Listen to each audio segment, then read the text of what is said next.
میں ارشاد فرمایا یا ایھا الذین آمنوا لا تتخذوا الیہود والنصارى اولیاء، کیا ایمان والو یہودی اور عیسائی تمہارے کبھی دوست نہیں ہو سکتے۔ حضرت ابو ہریرہ فرماتے ہیں کہ ہم مسجد شریف میں بیٹھے تھے تو نبی علیہ السلام تشریف لائے تو میرے آقا نے آ کر کہا کہ آؤ ایک قبیلے کے پاس چلتے ہیں۔ تو حضرت ابو ہریرہ فرماتے ہیں کہ بیت المدراس کے پاس پہنچے تو نبی کریم صلی اللہ علیہ وسلم نے آواز لگائی کہ اے قوم یہود، تم ایمان لے کر آؤ، محفوظ ہو جاؤ گے۔ تو یہودی کہنے لگے اے ابو القاسم، ہم نے آپ کی بات سن لی ہے، آپ کا پیغام ہم تک پہنچ گیا۔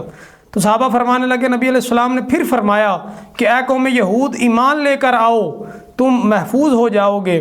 تو آگے سے پھر یہودی کہنے لگے، صحابہ فرماتے ہیں کہ اے ابو القاسم، آپ کا پیغام ہم تک پہنچ گیا۔ تو میرے آقا کریم صلی اللہ علیہ وسلم نے تیسری مرتبہ فرمایا کہ اے قوم یہود، ایمان لے کر آؤ، نہیں تو میں تمہیں جلا وطن کر دوں گا، کیونکہ یہ زمین اللہ اور اس کے رسول کی ہے، اور جو کچھ تمہارا مال ہے اسے بیچ ڈالو، نہیں تو یہ زمین اللہ اور اس کے رسول کی ہے۔ تو اللہ تعالیٰ کی طرف سے یہ احکام اس وقت بھی آئے اور قیامت تک یہ نبی کریم صلی اللہ علیہ وسلم کے فرمان کے اندر بھی موجود ہے کہ یہودی اور عیسائی کبھی مسلم کے دوست نہیں ہو سکتے، رہنمائی رہبری کے لیے کبھی بھلائی نہیں سوچ سکتے یہ مسلمانوں کے لیے۔ اب اسی لیے نبی علیہ الصلاۃ والسلام نے مدینہ شریف کے اندر، مکہ شریف کے اندر سیاست کی، اور آج جس طرح یہودی چال، صہیونی چالوں کے ذریعے سے اسلام کو سیاست سے نکالا جا رہا ہے، اس کا ایک مقصد ہے۔ مقصد یہ ہے کہ سیاست فطری طور پر یہ دیکھا جاتا ہے کہ نظام کے معمولات اور ملکی سطح پر یا جو انتظامی معمولات ہیں ان کے اندر سیاست کو دیکھا جاتا ہے، حالانکہ یہ نہیں۔ دیکھیں، ایک بندہ اگر جلسہ کرتا ہے ایک حلقے کے اندر، کونسلر، چیئرمین، MNA، MP، اس جلسہ کرنے کے لیے سب سے پہلے وہ پبلکسٹی کرے گا، سائن بورڈ لگوائے گا، اس کے اشتہارات دے گا،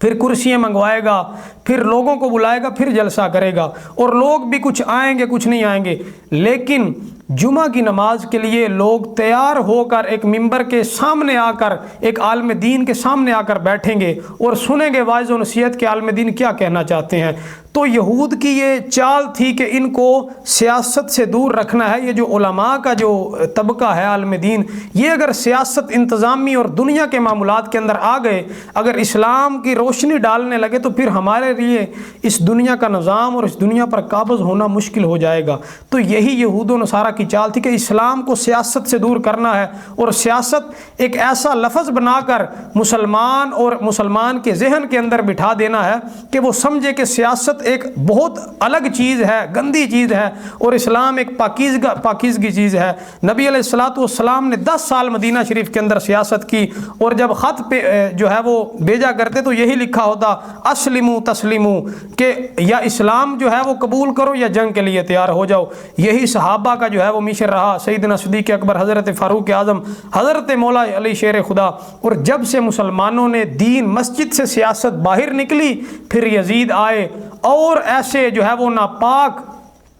وہ ناپاکی کرنے والے بادشاہ ہیں جنہوں نے نہ صرف اسلام کی جڑوں کو کھوکھلا کیا بلکہ خود مسلمانوں کے اوپر جو ہے وہ ظلم ڈھائے۔ حضرت علامہ اقبال فرماتے ہیں کہ ان غلاموں کا یہ مسلک ہے کہ ناقص ہے کتاب، کہ سکھاتی نہیں مومن کو غلامی کے طریق۔ حضرت علامہ اقبال، یہ جو اقوام متحدہ بنی ہے کہ آج فلسطین پر ظلم ہو رہا ہے، کون سا بم ہے جو ابھی تک ایٹم بم کے علاوہ ان پر نہیں حملہ ان سے کیا گیا؟ کون سا بم ہے جو نہیں گرایا گیا؟ کون سا میزائل ہے جو ابھی تک نہیں داغا گیا غزہ کی پٹی پر، فلسطینی مسلمان بھائیوں پر؟ حالانکہ مسلمان تو وہ ہے، نبی علیہ السلام نے فرمایا کہ جسم کی ماند ہیں، ایک حصے کو بھی جو ہے وہ نقصان ہو سارا حصہ محسوس کرتا ہے۔ لیکن آج مسلمانوں پر ظلم ہوتا ہے، اور ہم جہاد تو بہت دور کی بات، مذمت کرنے کے لیے تیار نہیں، ان کی چیزوں کا بائیکاٹ کرنے کے لیے تیار نہیں، بلکہ صرف ایک جو ہے وہ گلے سے اوپر جو عالمی رہنما، مسلمانوں کے رہنما،